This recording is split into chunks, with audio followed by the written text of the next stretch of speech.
Román dice, a mí me criaron las mujeres, una abuela, una madre, una hermana. Román nunca se traicionó a sí mismo.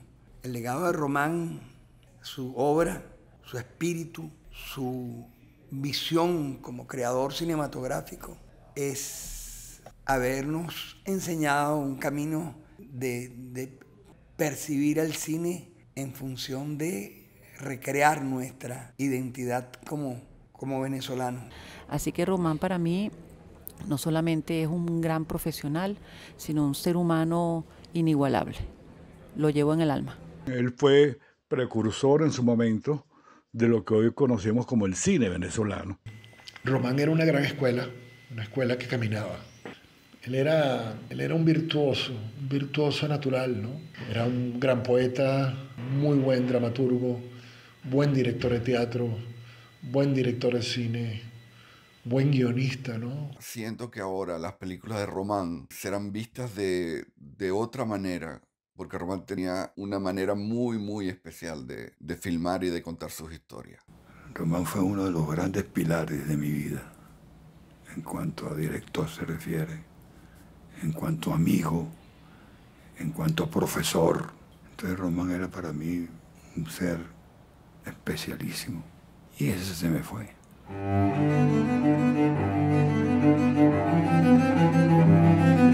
Voces del cine venezolano, una mirada crítica y reflexiva hacia el pasado de nuestro cine y un legado para las generaciones futuras en las voces de sus propios autores y protagonistas.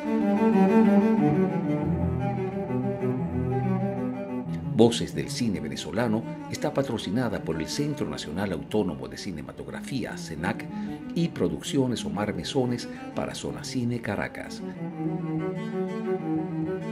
El episodio de hoy estará dedicado a la memoria de Román Chalbaud. Nos acompañan Carlos Aspurua, Carlos Bolívar, Luis Brito García, Sergio Curiel, Maite Galán, Aníbal Grum, Miguel Ángel Landa, Hilda de Luca, Alfonso Molina, Rafael Nieves, Edgar Roca, Johnny Semeco y, por supuesto, la voz de Román Chalbaud.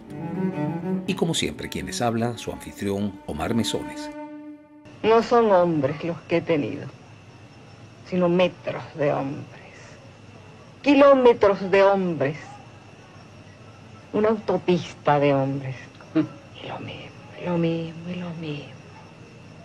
Y con este famoso diálogo de Hilda Vera en su interpretación de la garza en la película El pez que fuma, damos inicio a este episodio en homenaje a la memoria de Román Chalbaud. A pesar de que intentamos en varias oportunidades conversar directamente con Román Chalbaud durante sus últimos meses de vida, sus condiciones físicas no le permitieron reunirse con nosotros. De esa forma, hemos decidido utilizar algunos fragmentos de varias de sus entrevistas para poder armar nuestra propia versión de Román, descrita por él mismo, por su propia voz. Damos así las gracias a Últimas Noticias por su extraordinaria entrevista a Román y a los programas Cine Corto y Biografía de Vive TVs y TVs respectivamente, todos ellos por su cortesía al permitirnos utilizar parte del audio de sus videos. Y ahora escuchemos en la voz del propio Román cómo fue su infancia. Y yo me acuerdo que a los 3 años y medio yo sabía leer y escribir. Y mi bisabuela, cuando yo me iba para las clases en la mañana, en el patiecito de la casa había un chorro con un agua pero realmente muy fría, agua de Mérida de los años, fines de los años 30. Y ella me metía la cabeza y me echaba agua fría y me daba golpes y me decía para que se le aclaren las ideas. Yo no sé si las cosas que yo tengo claras o las cosas que tengo muy confusas se deben a los golpes y el agua fría que me echaba mi bisabuela en la cabeza. Mi abuela, que vendía estampillas en el correo, le encantaba el cine y me llevaba al cine en Mérida desde que yo tenía 8 años, 7 años. Y ella leía mucho también. Esa combinación de literatura y cine es muy importante, porque alguien ha dicho que el cineasta debe leer mucho. Desde pequeño me gustaba escribir y leer. Mi abuela leía mucho, cosa que me hizo mucho bien, porque yo le quitaba los libros y yo los leía. Algunos no los entendía lo que querían decir. ¿Qué leía ella, por ejemplo? Ella leía Doña Bárbara, ella leía El Conde de Montecristo, ella leía Hamlet, sorpresivamente Hamlet. Claro, yo empecé a leer Hamlet y lo dejé porque no entendía qué quería decir aquello. Pero leía mucha literatura venezolana. Antonio Arraiz, Miguel Otero Silva, Gallegos, Meneses. Cuando tú estás leyendo un libro, una novela, estás haciendo una película en tu mente. Si tú lees Doña Bárbara, tú te imaginas a Marisela o a Doña Bárbara de una manera, y la estás leyendo otro, el otro es como si fuera otro director de cine, se imagina otro físico, ¿verdad? Los paisajes también, cada uno se los imagina. De manera que literatura y cine vienen muy ligadas. Bueno, el cine es el séptimo arte, entonces tiene 7 artes. Cuando yo estudiaba bachillerato en el Fermín Toro, yo vivía en Capuchinos y yo iba a Carmelitas, donde ella vendía estampillas. Yo la llamaba Mamaíta a mi abuela. Dame para ir para el cine. Y me metía en los cines, el Rialto, el Principal. Esos eran los cines de Caracas que quedaban todos en el centro. En esa época no existía el este. Caracas terminaba en la Plaza Venezuela, que era una hacienda. Yo no estudié cine. Leía libros de cine, sí, pero estudiar cine no. Margot Benacerraf hizo la primera, abrió la Cinemateca y entonces por fin pudimos ir a ver películas, gracias a Margot, ¿verdad? Y tampoco en ese momento existía la televisión, no había escuelas de cine ni nada. Pero Bolívar Film en los años 40 empezó a hacer películas. Yo era office boy en la Creole Petroleum Corporation, porque mamá me dijo, tú no sirves para nada, te han quebrado 3 veces en física, química y matemática, porque no pasé de tercer año de bachillerato, yo no estudié sino hasta tercer año, y no lo pasé, tuve 2 años estudiándolo, y me quebraban en física, química y matemática. Mamá me consiguió un trabajo de office boy en la Creole Petroleum Corporation, y en ese momento Bolívar Film empezó a hacer películas, y nosotros salíamos del trabajo a las 4 de la tarde, y yo me iba para Bolívar Film a ver las filmaciones. Pero yo escribía críticas de cine, porque conocía a Mick Courvoisier y Henry Nadler, que vivían aquí en Caracas, era un francés y un centro europeo, y tenían una página Cinemundo en Últimas Noticias. Y me invitaron a que yo colaborara en la página de Últimas Noticias. Yo tengo todos esos recortes. Cinemundo, entonces yo me convertí en el crítico de cine de la página Cinemundo de Últimas Noticias. Y entonces, claro, cuando yo iba a Bolívar Film a ver tenía 19 años. Cuando yo iba a Bolívar Film a ver las filmaciones, me hice amigo Horacio Peterson, que era el asistente de dirección, y logré el año 50 ser asistente de las 2 últimas películas que hizo Bolívar Film con un director mexicano llamado Víctor Urruchúa. Y ahí aprendí muchísimo. Porque lo que había leído, lo que veía en el cine, si tú no ves una filmación y no estás al lado de las cámaras viendo cómo se filma, no terminas de aprender cómo es realmente el cine. Después en bachillerato conocí a Alberto de Paz y Mateos, que era profesor de teatro, y esa era mi actividad extracátedra que yo elegí. Y entonces el teatro, bueno, empecé a escribir teatro. Y estrené mi obra, mi primera obra larga, Caín adolescente, en 1955. Entré y dirigí muy seguro. Yo sabía dónde iba a poner la cámara. Yo nací para eso. Es como esa gente que, bueno, que a los 5 años se suelta en el piano o sabe dibujar. Yo no sé dibujar, mi hermana dibujaba muy bien. Hay unos que nacen, ¿verdad?, para dibujar, otros nacemos para hacer cine y teatro. No, yo tuve la suerte que para hacer mi segunda película en el año 63, Abigail Rojas, que era un director de fotografía muy famoso, me dijo, si escribes un guión que a mí me guste, yo pongo todos mis equipos y 30.000 bolívares y hacemos la película. E hice mi segunda película, Cuentos para Mayores, también sin cobrar, por supuesto. Bueno, yo he hecho 23 películas. Si tú tienes 23 hijos o hijas y una te sale sorda, otra coja y otra muda, las quieres igual, ¿verdad?, que las otras. Yo todas mis películas las hice con el mismo cariño. Alguna te sale sorda, alguna te sale coja, alguna te sale muda, ¿verdad? Y algunas te salen muy bien. Unas gustan, otras no gustan. Eso es absolutamente natural. Mi película más exitosa, por supuesto, es El pez que fuma, pero he tenido muchos premios internacionales con otras películas, con Pandemonium, por ejemplo, ¿verdad? Y La Oveja Negra. La Oveja Negra es mi película preferida. Lo más complicado era conseguir presupuesto para tener lo mínimo con lo que podías hacer una película, ¿verdad? La llegada de Mauricio Wallerstein, el cineasta mexicano, fue muy importante para el cine venezolano. Bueno, él vivió 30 años con nosotros, ¿verdad? Entonces él se enamoró. Abigail y yo le prestábamos libros de la literatura venezolana, entre ellos Cuando quiero llorar no lloro, y él dijo, yo quiero hacer esta película y quiero que tú me hagas el guión, me dijo, pero me tienes que conseguir los derechos con Miguel Otero Silva, que es amigo tuyo, porque yo no lo conozco, ni él me conoce a mí. Y yo fui a hablar con Miguel Otero Silva y conseguí los derechos y escribí el guión de la película. En esa época el Estado no daba ayuda para el cine. Cuando se estrenó Cuando quiero llorar no lloro, nosotros nos asomábamos a las puertas de los cines a ver si había gente. Y empezamos a ver las colas. Fue un éxito enorme de taquilla también. Claro, la novela era un bestseller, era muy famosa, todo el mundo leía Cuando quiero llorar no lloro. Y la película fue igual. Y entonces Mauricio me dijo, ahora te toca a ti. Y yo escogí La quema de Judas, una obra de teatro que había tenido mucho éxito en teatro, 600 representaciones y por todo el país, para hacer esa película. Y pasó lo mismo. Fue un éxito de taquilla, pero enorme. Pelimés no quería dar los $50,000. Decían, las obras de teatro llevadas a la pantalla no tienen éxito. Y yo le dije, pero esta va a tener. Pero no fueron mis palabras los que convencieron a Pelimés, sino que Mauricio era hijo de don Gregorio y hacía lo que quería. Y a él le tenían que hacer caso. Entonces, cuando se hicieron esas dos películas y tuvieron ese éxito, el Estado venezolano decidió empezar a dar crédito. Hoy en día hay jóvenes cineastas en todo el país que te asombran. Yo voy a dar clases en diferentes ciudades y pueblos del interior.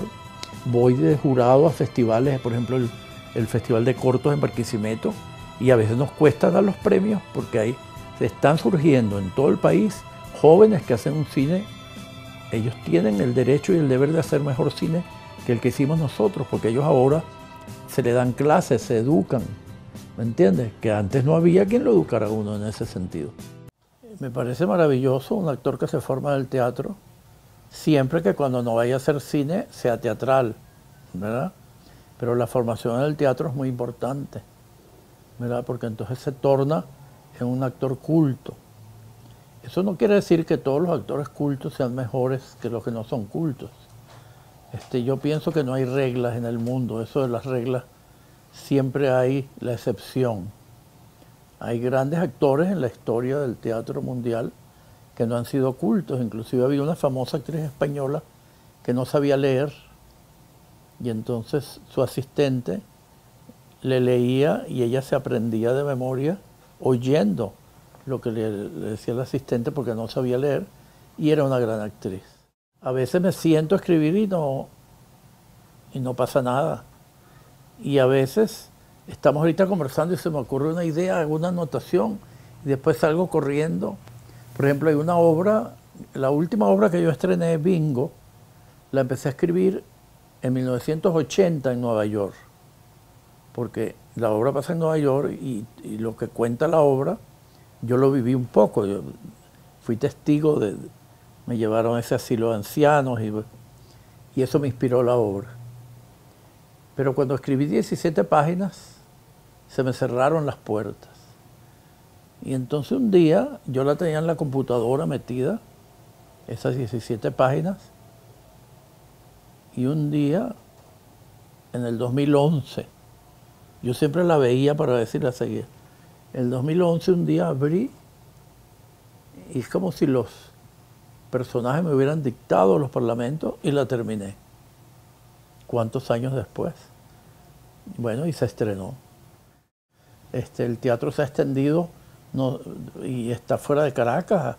Yo he ido a muchos festivales de teatro en el interior del país.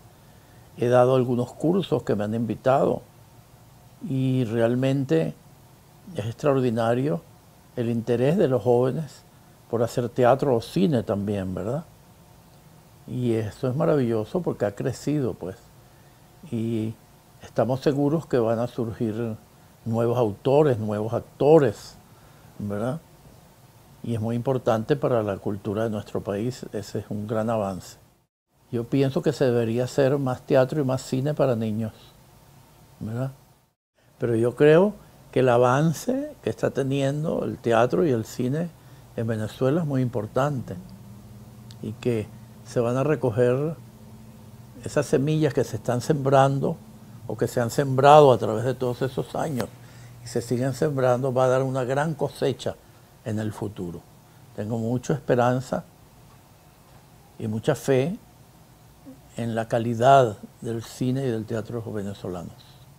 Estoy terminando una obra que la empecé hace como 3 o 4 años, se llama Los Espíritus Animales y ya voy bastante avanzado, ya voy más de la mitad, estoy trabajando en ella y bueno, yo creo que la terminé este año, vamos a ver, como a finales de año, se estrenará el año que viene, supongo. Yo empecé leyendo los libros que tenía mi abuela. Para mí son inolvidables porque una de las primeras novelas que leí fue Doña Bárbara de Rómulo Gallegos. Pero también leí El Conde de Montecristo de Alejandro Dumas, Los Miserables de Víctor Hugo. Entonces esas son novelas que recuerdo. Demián de Hermann Hesse, ¿verdad? Esas son novelas que recuerdo porque fueron de las primeras que leí y me gustó mucho la lectura y bueno, he continuado leyendo. No puedo dormirme sin leer. A través de mi abuela amé la literatura y amé el cine y bueno, a ella le agradezco un poco, bastante, lo que soy. El 12 de septiembre de 2023, a primeras horas de la tarde, fallece Román Chalbaud en su residencia de San Bernardino, en Caracas, Venezuela.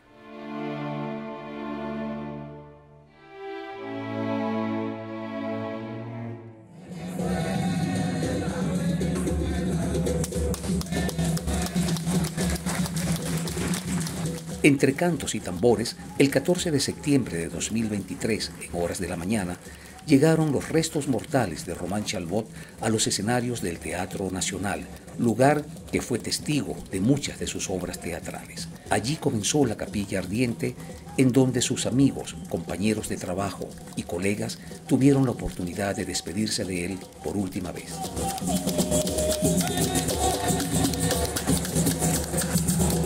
Ahora escuchemos al escritor Luis Brito García. ¿Cómo despedir a un amigo?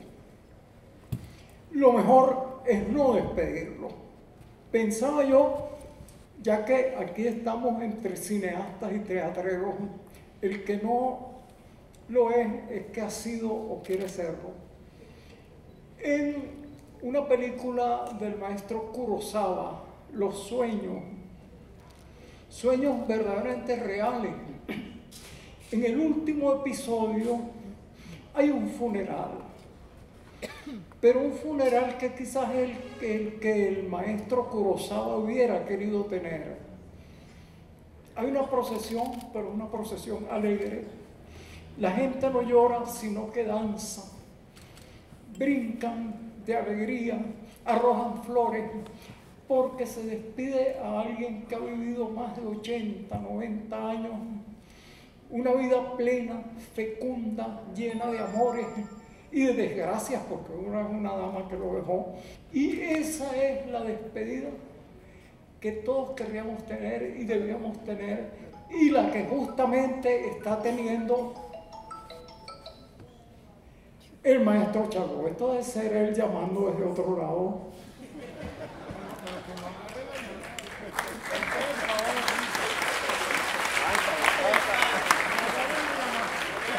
Recordándonos que está presente y por qué. Hacer una película, y lo saben todos los cineastas que están aquí, es imposible.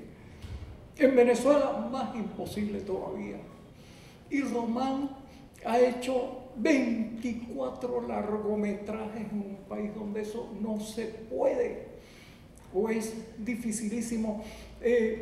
19 piezas de teatro, infinidad de direcciones de cine. Fíjense, pero lo importante no es solo esta filmografía deslumbrante, toda esta opción teatral, etcétera, sino además que Román creó un estilo. Existe una cosa llamada lo chalbaudesco. ¿Y de dónde viene lo chalbaudesco? de la infancia de Román en el Guarataro, de la infancia en San Agustín, en tantos centros marginales donde venía todo lo que rechazaba esa Venezuela rural del latifundio a intentar inventarse una vida en una metrópoli abigarrada, cruel, desastrosa, poderosa. Esa metrópoli en la cual las presencias eran las mujeres.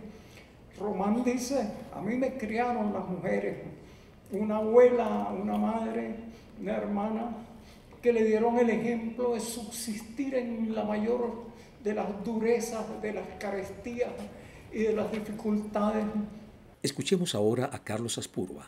Yo diría que por Román un inmenso respeto y sobre todo eso que tienen los cineastas que admiran la referencia de lo que él simboliza como realizador. No trabajé en una película concreta con él. Sí le propuse hacer un detrás de cámara. Me hubiese fascinado hacerlo y no tuve la oportunidad. Pero mi relación era de un inmenso sentimiento de amor y de respeto, sobre todo por entender su inmensa fuerza, su inmensa capacidad de mantenerse en el tiempo produciendo, esa dinámica de realización. Los que hacemos cine y sabemos lo difícil, ver cómo él, quizás como ningún otro cineasta venezolano, era capaz de mantenerse en el tiempo produciendo casi una película por año. Eso en cuanto a ese ímpetu, el respeto al ímpetu de ser creador y esa referencia y respeto que me inspiraba esa actitud.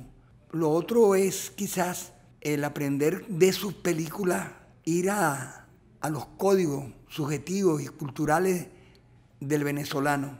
Desde Caín adolescente, con todas sus obras, había un tratamiento de la venezolanidad, había un compromiso con la realidad de nuestro pueblo, había un cineasta profundamente, valga la palabra de nuevo, comprometido, con una visión profunda y con un inmenso amor por la cultura del venezolano expresado en esa particular sensibilidad de sus guiones, de su manera de entender los personajes, de entender nuestra manera de ser, de decir, de nuestras conductas y modos de generar la vida cotidiana de nosotros los venezolanos. Eso era maravilloso, siempre esperábamos la película de Román, unas más logradas que otras. Obviamente yo tengo mis preferencias, creo que la obra que me fascina, Pandemonio y La Oveja Negra y Caín Adolescente,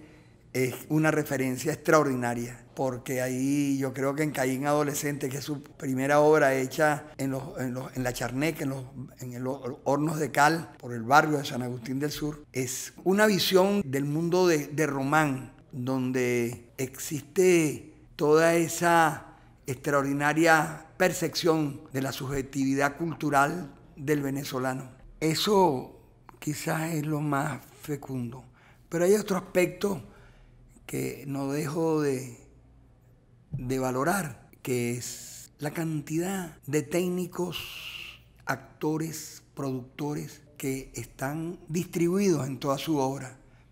Hay que ver lo que significa en el terreno de la formación, de haber participado en cualquiera de las disciplinas que implica hacer cine, haber trabajado con Román. Centenares de decenas de técnicos, de actores. El legado hay que verlo en función de cómo él realmente fue una escuela. El legado de Román, obviamente, su obra, su espíritu, su visión como creador cinematográfico, es habernos enseñado un camino de percibir el cine en función de recrear nuestra identidad como venezolanos, nuestras realidades y nuestras formas de ser Y sobre todo, Román nunca se traicionó a sí mismo, ni siquiera en su personalidad. A los 50 años, como diría Mónica Montañez, fue un hombre que con todos los prejuicios hacia la homosexualidad lo asumió con una gran dignidad. Y eso te habla de la consistencia y su seguridad. Su otro legado es la inmensa cantidad de gente que se formó al calor de su trabajo. Obviamente, sentir un ser que haya producido, no solamente en el cine, en el teatro, que haya realizado en televisión, era un hombre de un dominio del oficio, de lo audiovisual, del teatro, del espectáculo, de una manera integral. Ese triángulo, esa tría, Cabruja, Chocorón y él, fue maravilloso en términos de patrimonio cultural de nuestro país, de gran legado. La dimensión del aporte cultural del legado de Román, y a la hora de su muerte, con sus virtudes y sus defectos, sentirnos profundamente orgullosos de él como venezolano, como creador, como un ser que, con sus virtudes, defectos, con nuestras diferencias, pero obviamente la nobleza, su coherencia con él mismo y con el país, de verdad que a mí en lo personal me conmueve y me llena de un gran regocijo como cineasta y como venezolano. Escuchemos a Aníbal Grum. Román es una de las primeras personas que conocí cuando llegué a este país en 1975. Román no significó para mí solamente el maestro artista, el grande, el cineasta, el dramaturgo, no. Román fue un amigo.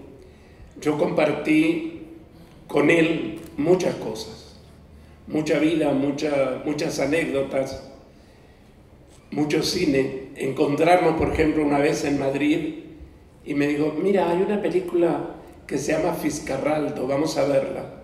E ir al cine con él a ver Fiscarraldo, por ejemplo. Y como esas muchas más. O ir a su casa todos los domingos, a las 3 de la tarde nos reuníamos y él ponía un proyector de cine Super 8 y veíamos películas que él tenía coleccionadas en Super 8. Eso ya era en un apartamento que tenía mucho más arriba del Alberto de Paz y Mateos. Hablando del Alberto de Paz y Mateos, Román y el nuevo grupo, mañana, 15 de septiembre, son 56 años que el nuevo grupo abrió las puertas del Teatro Alberto de Paz y Mateos con una obra de Isaac Chocrón llamada Trick Track, dirigida por Román Chalbaud. Ahora nos habla Maite Galán. Para mí Román era mi pana, porque en los festivales nos escapábamos, como somos diabéticos los dos, bueno, él era diabético, nos escapábamos a comer chocolate para que no nos viera nadie. Como cineasta, ¿qué quieres que te diga? Él fue el que rompió, antes hacían películas gringas, tipo gringo, y Román dijo, hay que hacer cine para nosotros. Y él, esa es lo bueno que él tiene, el lenguaje que usó para cine venezolano y para Latinoamérica. Quedó ese legado. Bueno, ahí está, él siempre estará ahí con nosotros como un líder. Escuchemos ahora a Hilda de Luca. Bueno, Román, para mí, la noticia de su partida física me toca el alma, porque Román para mí es un referente no solamente desde el punto de vista profesional, que como productora aprendí con él cómo llevar adelante una relación armoniosa producción-dirección, y paradójicamente lo aprendí de él. Eso es algo que siempre agradeceré en la vida desde el punto de vista profesional. Y a nivel humano, pues la filosofía de vida y los valores humanos de respeto que tenía como individuo también fueron aprendizajes que logré de alguna manera poner en práctica en la producción de películas. Así que Román para mí no solamente es un gran profesional, sino un ser humano inigualable. Lo llevo en el alma. Ahora escuchemos a Rafael Nieves. Bueno, a mí me cayó la noticia, yo no sigo para ser falso, pero me agarró porque... Y Román para mí fue un gran maestro, un echador de broma. Le encantaba, a la hora de la comida le gustaba porque uno de los que echaba cuentos groseros era yo. Entonces él le gustaba y él se divertía. Tuve una escuela buena que no se le ha visto a ningún productor. Mauricio Wallenstein aprendió eso, hacer 3 tomas de un plano general. Entonces, que está lloviendo, yo tengo ahí lloviendo, un plan, ese es para ganar tiempo. Y si no, que tiene neblina, ahí hay un plano también que solucionaba problemas. Decía, entonces tú no le vas a dar a uno ganadora extra, ¿vale? Cosas así. No, Román tenía una cosa. Román era una persona que tú aprendías muchas cosas de él, que él trajo de afuera, ¿entiendes? Entonces estaba yo, entonces él me ayudaba. Fíjate que también Román hizo una cuestión muy buena. Con él se consiguieron las bragas. Nosotros nos daban bragas para trabajar. Tenía nombre y tal. Entonces cuando íbamos a filmar en el interior le regalaban las bragas a las mujeres, tú sabes, para conseguir algodón. Una bella persona, no es como hacemos nosotros, la mayoría de los venezolanos. Ay, pobrecito, qué bueno era. No, Román era una persona seria, pero muy echador de broma. Ahora escuchemos a Carlos Bolívar. Bueno, la primera vez que yo tuve la oportunidad de trabajar con Román, lo hice con Josué Savera, yo era microfonista, ¿no? Román iba a hacer La Gata Borracha, y Josué no tenía quien le hiciera la asistencia, entonces yo no conocía a Josué, inclusive. Yo había trabajado mucho tiempo con Héctor Moreno, trabajamos como 5 o 6 largometrajes juntos, y Héctor me recomendó, a Josué le preguntó, mire, sí, hombre, sí está, y comencé a trabajar con Josué en la película de Román, en La Gata Borracha. Una experiencia maravillosa. Ahí aprendí yo qué es lo que enseña Román, que es eso que comentábamos, ¿no? La manera de hacer cine, cómo se hace cine, cómo técnicamente hablando. No es que nos enseñó a narrar, no, nos enseñó a trabajar, a hacer una película y cómo plantear el asunto de las cámaras. Era maravilloso. Ponía su cámara y tú vas para acá, pim, pam, pum, y le explicaba a todo el mundo, los actores. Después la cámara viene aquí y tú atraviesas aquí para acá. Y cuando tú veías aquel montaje, veías una persona sirviendo café como en 6 planos diferentes y tenía todo un recorrido durante toda la sala. Y era maravilloso como él hacía sus cosas. Entonces, siempre trabajar con Román era una delicia. Siempre era una delicia por la manera como él trabajaba, por su forma, ¿no? Y nos ayudó a nosotros también a entender el cine desde el punto de vista técnico y cinematográfico. Yo tuve la posibilidad de trabajar 3 veces con él, en La Gata Borracha, en Cangrejo 2, y después Josué, que fue su sonidista en casi todas sus películas, porque en la primera parte era Nelson Bolívar, el hermano de César Bolívar, era el sonidista que trabajaba con Román en ese momento, ¿no? En aquellas películas como El Pez que Fuma, todas esas películas, el hermano Nelson, que después dejó de ser sonidista y después entró Josué. Y Josué pues me llamó, pero un día Josué no pudo porque estaba trabajando con Marilda, que me acuerdo, en la película de Marilda, y no podía hacer la película de Román, y me recomendó, y Román me llamó Miguel Ángel Landa, que era el productor, y trabajé con ellos en Cuchillos de Fuego, una película bastante difícil porque no vimos locaciones. Era una película, un road movie, le digo yo, sobre todo de filmación, porque andábamos por todo el país en aquella cosa. Aquí vamos a filmar y nos bajamos y filmamos. Era una cosa casi documental. Le monté el sonido de esa película. Yo también empezaba a dedicarme al montaje de sonido, que me encanta el montaje de sonido. Y trabajé con ellos de una manera. Esa película ganó un premio de sonido, Cuchillos de Fuego, ¿no? Aquí en el festival.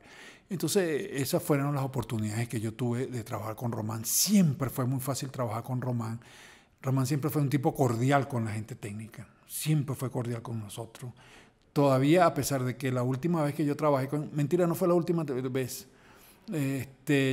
Una vez ellos tenían una cooperativa que se llamaba Círculo de Tiza, ¿no? Donde habían varios cineastas venezolanos involucrados en esa cooperativa, y ellos hicieron una telenovela que se llamaba Amores de Barrio Adentro.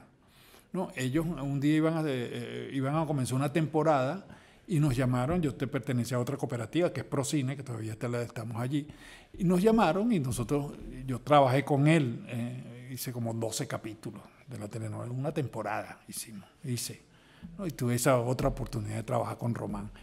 Román, el aporte que él nos dio es habernos mostrado un espejo, porque las películas de Román son un espejo del venezolano. O sea, cuando uno ve las películas de Román, ahí está retratado el venezolano. O sea, uno ve una película de Román y sabe que se va a ver allí, que se va a ver reflejado. Entonces, eso le dio más universalidad inclusive que muchos otros, ¿no? El hecho de que él haya mostrado al venezolano como él lo veía y como él aprendió a verlo, porque él es una persona que, imagínate, vivió en Caracas en una época en que él vivía en pensiones. Entonces el tema de la pensión y de la gente que vivía en las pensiones que él conoció, es maravilloso ese mundo, ¿no? Entonces ese es el aporte de Román, habernos mostrado un espejo en el cual no muchos se quieren ver, ¿no? Porque a veces los espejos no les gusta a mucha gente porque se ven retratadas, entonces ya no me gusta tanto. Retrata a los demás, no a mí. Entonces es maravilloso esa visión que tiene Román en todas esas películas. Inclusive cuando uno ve Cuchillos de Fuego o cuando hay actitudes ahí que muestran al venezolano. No parece que la historia fuera muy venezolana porque es fantástica la historia, ¿no? La historia de Cuchillos de Fuego, pero cuando uno ve los textos, los diálogos, las acciones, los personajes, el carácter de los personajes, entonces uno ve ahí al venezolano retratado en medio de una ficción. Ahora escuchemos a Edgar Roca.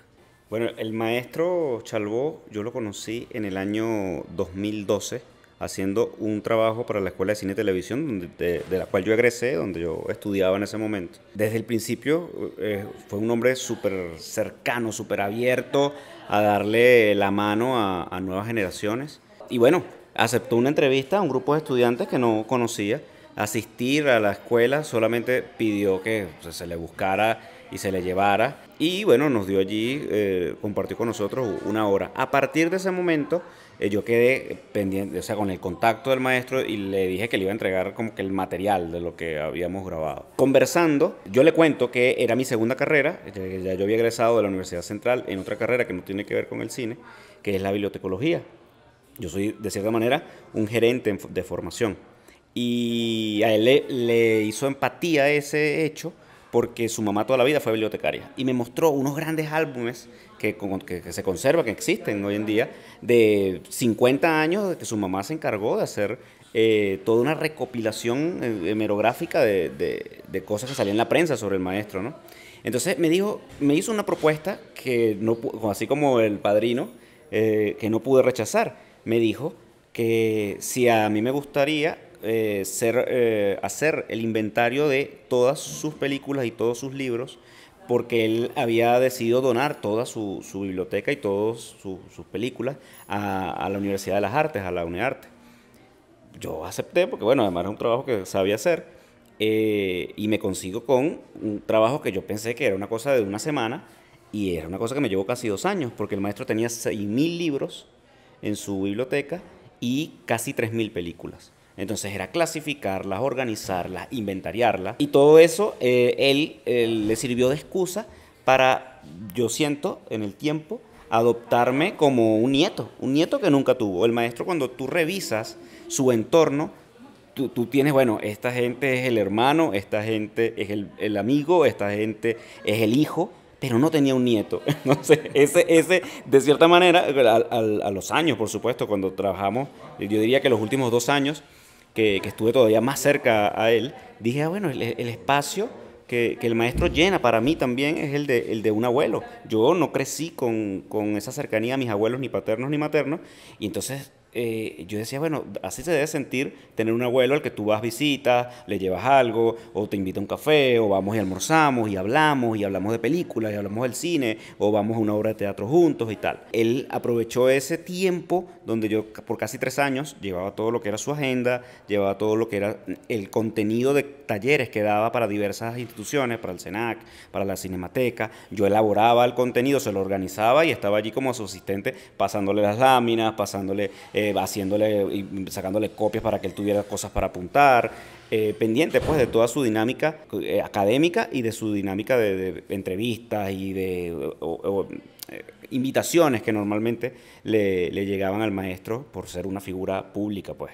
Porque el maestro Román viene además a llenar dentro de una cinematografía que, aunque tiene tradición, es muy escasa. Nuestros cineastas difícilmente pueden hacer una segunda película o una tercera. A medida que tú vas buscando, son cada vez menos las que pueden ir haciendo una carrera, un número de películas. Tenemos a Chalbaud, que es ese perro verde, por llamarlo de alguna manera, que dirigió más de 20 películas, que montó teatro, que dirigió telenovelas. Entonces, él también llenó esa falta de producción, de cantidad a nuestro cine, regalándonos además no una, sino varias películas clásicas para nuestra cinematografía.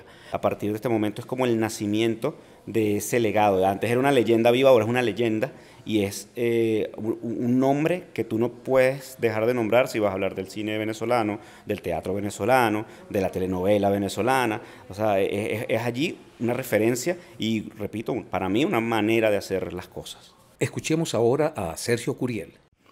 Bueno, yo tenía 16 años y era asistente de montaje de José Alcalde, que era el que le montaba las películas a Román a partir de La Gata Borracha. Ahí trabajé, para mí, bueno, imagínense lo que puede haber sido estar ahí sentado escuchando la voz del maestro, gran director Román Chalbaud y el gran montador José Alcalde hablando de la película, hablando de las escenas, hablando de los cortes. Bueno, eso fue una experiencia única, maravillosa. Por otro lado, bueno, a los 4 años después, José Alcalde se va de Venezuela y bueno, y Román me dice que yo le monte su próxima película, que se llama La Oveja Negra. Yo no había montado ninguna película anteriormente y bueno, tuve esa gran oportunidad de arrancar con esa película, ¿no? Yo le pedí, cuando Román me dijo que quería que yo montara la película, yo le pedí algo especial. Le dije, yo quiero estar en el set contigo, quiero participar en el rodaje. Y bueno, y me puso como segundo asistente de dirección en La Oveja Negra. Román era una gran escuela, una escuela que caminaba, ¿no? Román iba caminando. Si tú ibas a Román con Román a la panadería, bueno, ibas a salir de ahí con alguna sapiencia, no solamente de cine, sino de la vida también. Él era un virtuoso natural, ¿no? Era un gran poeta, muy buen dramaturgo, buen director de teatro, buen director de cine, buen guionista, ¿no? Cuando tú observas la biografía de Román, él fue uno de los guionistas de Cuando quiero llorar no lloro, que es la película que arranca lo que nosotros conocemos como cine venezolano. Una anécdota, bueno, cuando tú trabajabas con Román no era solamente un rodaje en Venezuela simple, ¿no? Sino que trabajabas por ejemplo, en La Oveja Negra, era Javier Aguirre Sarobe, el director de fotografía, que es un director hoy en día Oscar, Goya, es decir, un gran director de fotografía, y era su segunda película, La Oveja Negra. Era su segunda o tercera película, estaba como empezando. Y Román le pidió que trabajara, ¿no? Y claro, Venezuela, éramos todos unos chamos, ¿no? O sea, Johnny, Josué, pero éramos unos chamos que teníamos una gran experiencia, que cada quien había trabajado. Por lo Josué y Johnny tenían 10, 15, 20 películas, ¿no? Encima. Y Aguirre Sarobe, que venía de España, él decía que era su segunda película, que él nunca... él decía, soy el más viejo en el set y el que menos películas tiene. Escuchemos a Alfonso Molina. Román Chalbaud es sin duda alguna una referencia muy importante en el cine venezolano. Ha sido una inspiración, un ejemplo, una forma de entender la vida que ha dado realmente obras maestras como El pez que fuma o La Oveja Negra, que es una de mis favoritas. Es un cineasta que ha entendido muy bien el mundo popular, lo ha expresado de una forma muy rica, muy expresiva, y bueno, creo que ocupa un lugar especial dentro de la cinematografía venezolana. Él fue precursor en su momento de lo que hoy conocemos como el cine venezolano. Ahora nos habla Johnny Semeco. Conocí a Román Chalbaud en 1984, cuando hice una película con él al inicio de mi carrera, que era asistente de cámara todavía. Recuerdo, era foquista. La película se llamaba Cangrejo 2. Después de esa película, encadené con Román casi todas las películas que hizo a continuación hasta el año 1997. Entre ellas estaba Ratón en Ferretería, que se hizo en 1985, Manon en el 86, La Oveja Negra en el 87, Los Años del Miedo, que no es de Román, es de Miguel Ángel Landa, pero que Román era el productor y trabajaba allí, así que tengo una anécdota allí que voy a contar más adelante. Cuchillos de Fuego, que es del 89, y Pandemonium, donde hice la fotografía en 1997. Tengo muchas anécdotas con Román. Román era un personaje muy, muy especial y muy hermoso, con su gran personalidad y bueno, cuando estuvimos haciendo la película Los Años del Miedo de Miguel Ángel, donde Mariano Álvarez era el actor principal, la primera secuencia, yo era el camarógrafo, había un director de fotografía mexicano, que no recuerdo cómo se llamaba el nombre del señor. Y fuimos, Miguel Ángel quería comenzar la película en Nueva York porque era la historia de Alberto Carnevali, que estaba exilado en Nueva York en la época. Entonces, bueno, la película se empezó en Nueva York y Miguel Ángel le pagó al equipo técnico, fuimos como 15 personas, hasta Nueva York para filmar en Central Park y todas las cosas que decían que Carnevali estaba en Nueva York. Entonces Román estaba en ese grupo, por supuesto, porque hizo un papel pequeño en esa película como actor. Y estando en Nueva York nos invita a ver una ópera. Me recuerdo muy bien que se llamaba Boris Godunov en el Metropolitan de Nueva York. En la mitad de la función, invita a todo el equipo, estamos las 15 personas. Yo estaba al lado de él y habían 2 o 3 personas al lado de él. En la mitad de la función, Román se duerme. Un poco se cierra los ojos, pues. Y yo me doy cuenta que estaba medio dormido. Y al terminar la función, nos vamos a tomar un café en la esquina. Y yo le pregunto a Román que si tanto le gustaba la ópera porque se había dormido. Y él me responde una cosa tan muy hermosa. Me dice, si eso es lo bonito de la ópera, dormirte y despertarte y ves que están todos los actores en el mismo lugar. Eso me pareció genial. Y así infinidad de cosas con Román. Román era muy generoso con su gente. La prueba es que yo hice todas las películas sucesivas porque él, cuando tenía un equipo, le gustaba guardar ese mismo equipo y trabajar con ellos. Su actor fetiche era Miguel Ángel Landa, que además después fue su socio. Bueno, todas las películas de Román, aunque Miguel Ángel no fuera el protagonista, siempre tenía al menos una aparición o un personaje importante. Pero en la mayoría del principio, Miguel Ángel era su protagonista. Y bueno, nada, podría contar miles de anécdotas, pero no, creo que no hay mucho tiempo para esto. Solo quería decir que es una lástima que se haya ido. Siento que ahora las películas de Román serán vistas de otra manera, porque Román tenía una manera muy, muy especial de filmar y de contar sus historias. Yo siempre he dicho que al momento que se fuera, él iba a recuperar el valor que tiene realmente, no solo en Venezuela, pienso que en América Latina, y espero que en el mundo le sea reconocido su talento y su manera de filmar. Ahora escuchemos a Miguel Ángel Landa.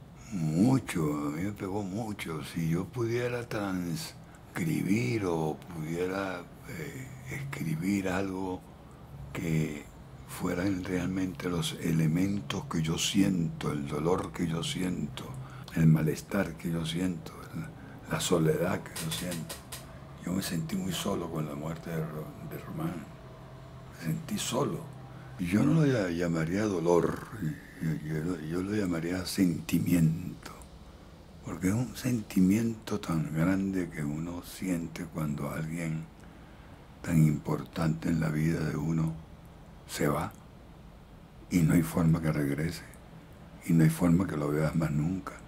Uno siente un vacío muy extraño A mí me cuesta y me vuelve a costar otra vez con la muerte de Román Chalbaud. Yo no lo creo, es que no lo creo, es que no.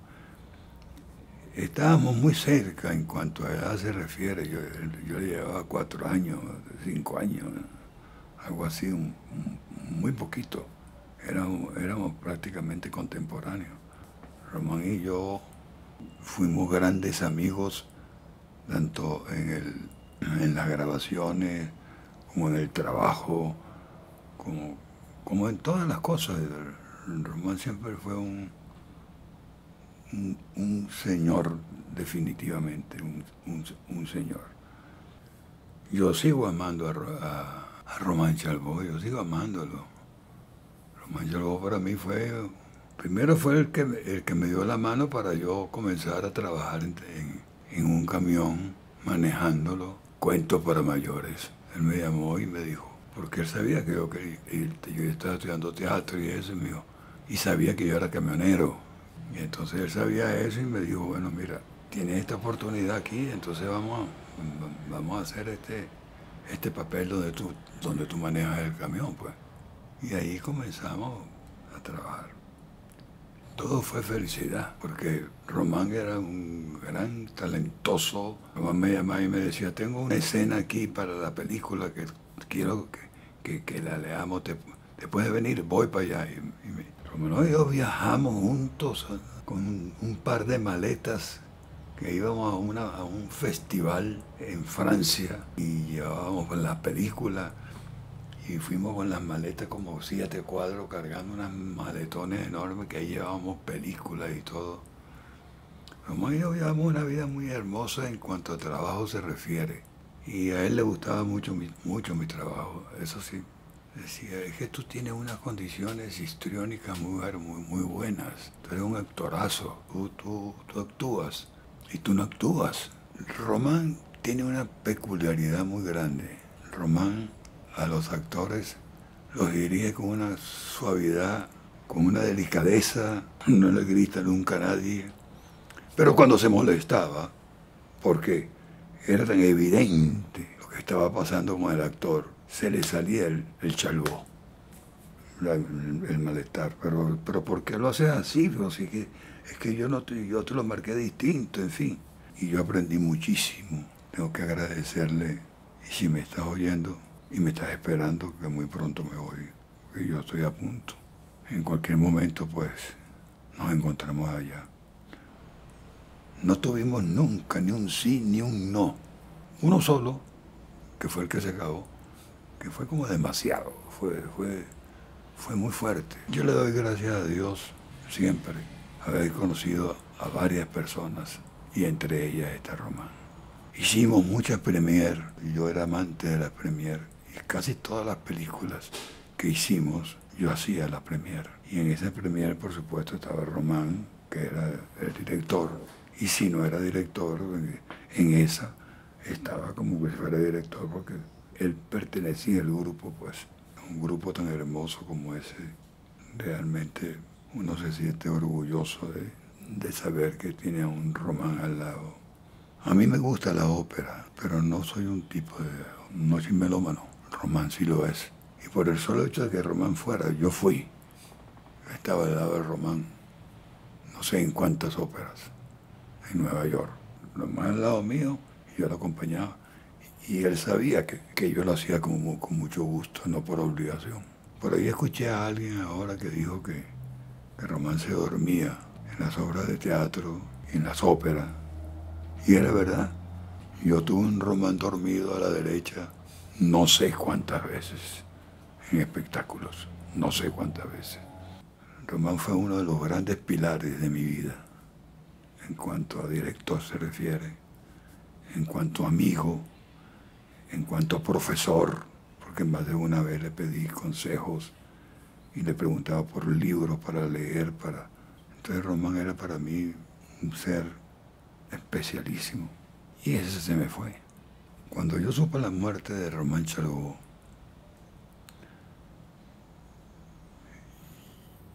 yo no pudiera, ni sé hacerlo, ni sé explicarlo, qué sentí yo realmente. yo sentí como un escalofrío en las piernas, sentí como un malestar enorme, y que yo no sabía que estaba mal, que estaba enfermo, que estaba... Pero que se vaya Román, o sea, Romanov, como yo le decía cariñosamente. Que tenemos que hacer cine, que tenemos que hacer poesía, que tenemos que hacer magia, que esta es nuestra profesión, pero no con la simple palabra profesión, sino que es una profesión poética en la cual estamos llegando a la gente, en la cual estamos convirtiendo la realidad en un sueño y el sueño en una realidad. Los niños deben amar la poesía, deben amar el teatro, deben amar el cine, deben amar a sus novias, deben amar la familia, deben amar la vida.